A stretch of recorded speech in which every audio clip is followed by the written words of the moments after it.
Hey guys, my channel NP study में आपका स्वागत है। आज का मेरा टॉपिक है एडोल्फ हिटलर कौन था। हिटलर के बारे में जानने के लिए यह वीडियो अवश्य देखें। तो आज का वीडियो काफ़ी इम्पोर्टेंट वीडियो होने वाला है, तो प्लीज़ मेरे चैनल को सब्सक्राइब, लाइक एवं शेयर ज़रूर करें। आइए हम हिटलर के बारे में जानते हैं। हिटलर का जन्म 20 अप्रैल 1889 को ऑस्ट्रिया में हुआ। वह एक प्रसिद्ध नेता एवं तानाशाह था। वे राष्ट्रीय समाजवादी जर्मन वर्ग पार्टी NSDAP के नेता थे। इस पार्टी को पहले नाजी पार्टी के नाम से जाना जाता था। कहा जाता है हिटलर का पहला प्यार यहूदी लड़की से हो गया था, जिससे हिटलर मिलने के लिए रोज जाया करता था, पर उसे इजहार न कर पाया। वह अपने प्यार को पाने के लिए खूब संघर्ष किया। हिटलर 16 साल की उम्र में पत्र लिखकर जीवन निर्वाह करता था। यहूदी पैगंबर के हिसाब से हिटलर का जन्म 20 अप्रैल 1889 में हिटलर वान नामक शहर में उसका जन्म हुआ था। हिटलर की आत्मकथा का नाम माई कैंप मेरा संघर्ष है। जैसा कि हिटलर यहूदी लड़की से प्यार करता था, उसे अपना प्यार न मिलने के कारण हिटलर 1923 में ही बवेरिया पर कब्जा करने और बर्लिन पर चढ़ाई करने और सत्ता पर कब्जा करने की योजना बना ली थी। हिटलर ने अपनी बड़ी सैनिक बनाई जिन्हें नाजीवाद के नाम से भी जाना जाता था, जो यहूदियों के खिलाफ थे। इस दुस्साहसिक योजनाओं में वह असफल रहा। उसे गिरफ्तार कर लिया गया, अर्थात हिटलर को गिरफ्तार कर लिया गया जब बर्लिन पर वह चढ़ाई करने गया। उस पर देशद्रोह का मुकदमा भी चला, लेकिन कुछ समय बाद उसे रिहा कर दिया गया। नाज़ी राजनीतिक खेमा 1930 के दशक के शुरुआती सालों तक जनता को बड़े पैमाने पर अपनी तरफ आकर्षित नहीं कर पाया, लेकिन एक दौरान ऐसा भी आया जब जर्मनी में महामंदी आई। नाज़ीवाद ने एक जन आंदोलन का रूप ले लिया। जैसा कि हम पहले देख चुके हैं, 1929 के बाद बैंक दिवालिया हो चुके थे, काम धंधे बंद होते जा रहे थे और मध्य वर्ग को लाचारी और भुखमरी का डर सता रहा था। नाज़ी प्रोपेगेंडा में लोगों को एक बेहतर भविष्य की उम्मीद दिखाई देती थी। 1929 में ही नाज़ी पार्टी को जर्मन संसद राइखस्टाग के लिए हुए चुनाव में महज 2.6% वोट मिले थे।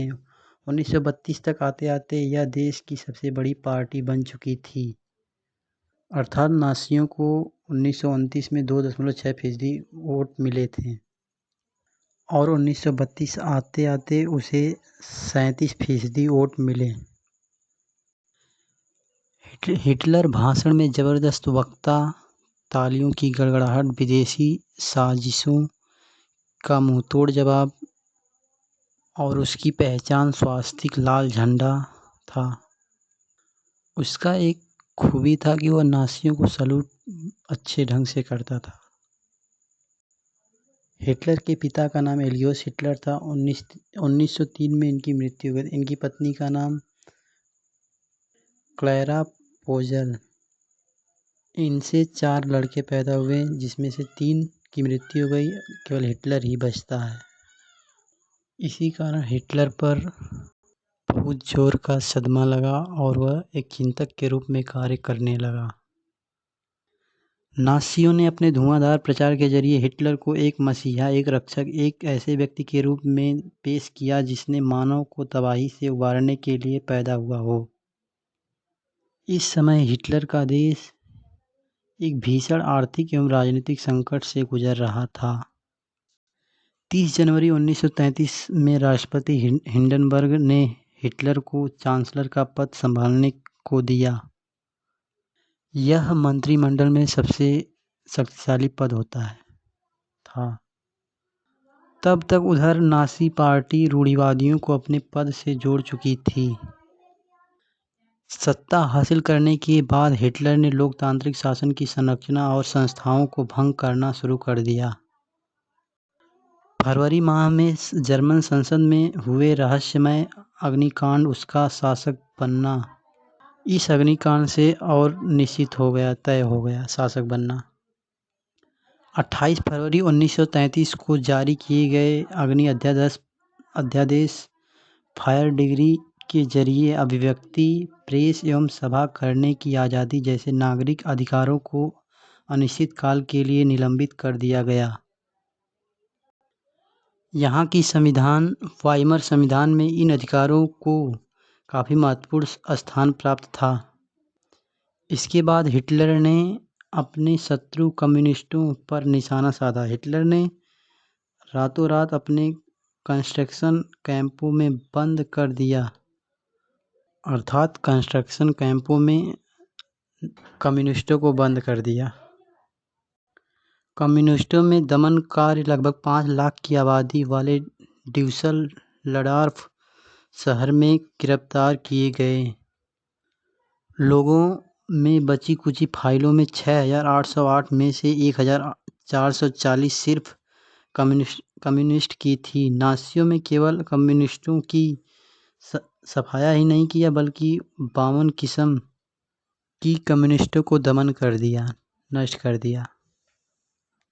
3 मार्च 1933 में अध्यादेश के जरिए सभी पार्टी को रद्द और तानाशाही न्यायपालिका पर पूरा अधिकार कर लिया। तानाशाह के अधीन पुलिस बल निरंकुश और निरपेक्ष शासन का अधिकार प्राप्त कर लिया था। हिटलर अर्थव्यवस्था की पटरी पर लाने अर्थशास्त्री वार्मर शाफ्ट को बैठाया। वार्मर शाफ्ट ने पैसे सेना पर न खर्च करते हुए सरकारी बजट पर ध्यान दिया, इसलिए हिटलर ने वार्मर शाफ्ट को भी हटा दिया पद से। विदेशी नीति के मोर्चे पर भी हिटलर को फौरन कामयाबियां मिली। 1933 में उसने लीग ऑफ नेशंस से पल्ला झाड़ लिया। 1936 में हिटलर राइन लाइन पर दोबारा कब्जा कर लिया। 1938 में ऑस्ट्रिया को जर्मनी में मिला लिया। फिर चेकोस्लोवाकिया पर कब्जा। इस दौरान इंग्लैंड का समर्थन था, क्योंकि वे समझे वर्साई की संधि के सापेक्ष जर्मनी को बड़ी नाइंसाफ़ी हुई थी। हिटलर इतनी जल्दी कामयाबी के बाद लगा कि देश की नियति अब पलटने वाली है। फिर इन्होंने 1939 में पोलैंड पर हमला कर दिया। इसकी वजह से उसकी फ्रांस और इंग्लैंड के साथ युद्ध शुरू हो गई और 1940 में जर्मनी ने इटली और जापान के साथ त्रिपक्षीय संधि पर हस्ताक्षर किए। अब हिटलर का दावा और मजबूत होता गया। 1940 के अंत तक हिटलर अपनी ताकत के शिखर पर था। 1941 में उसने सोवियत संघ पर हमला किया। यह हिटलर की ऐतिहासिक बेवकूफ़ी थी। यहीं पर हिटलर की सबसे बड़ी गलती मानी जाती है क्योंकि उन्होंने सोवियत संघ पर हमला कर दिया था। जर्मनी पश्चिमी हिस्सा रूस के बमबारी क्षेत्र में आ गया। पूर्वी मोर्चों पर जर्मनी को नाके चने चबवा रही थी।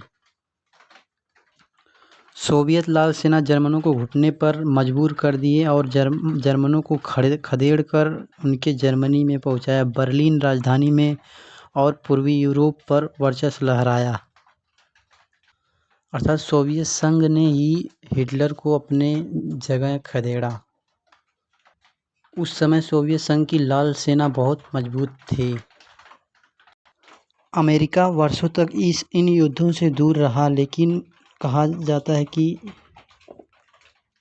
इन्हीं युद्धों में अमेरिका के 120 जवानों को सोवियत संघ ने मार डाला था। अब अमेरिका बदला लेना चाहा। इधर जर्मनी में 1945 में हिटलर की पराजय और हिरोशिमा शहर पर परमाणु बम गिरने के साथ साथ युद्ध खत्म हुआ। हिटलर के समय में नासीवादियों ने यहूदियों को नस्ल विरोधी यानी आर्यों का कट्टर शत्रु मानते थे। नासीवादी यहूदियों के विरोधी थे। कहा तो यह भी जाता है कि नासी अपनी युवा को शिक्षा में भी यहूदियों के प्रति चिढ़ सिखाते थे, उनके प्रति हिंसात्मक बनाते थे। हिटलर की ही देन है कि यहूदी जर्मनी से भाग गए काफ़ी सारे, तो उस समय भागकर फ़िलिस्तीन में बसे, जिस फ़िलिस्तीन को आज इजराइल नाम से भी जाना जाता है।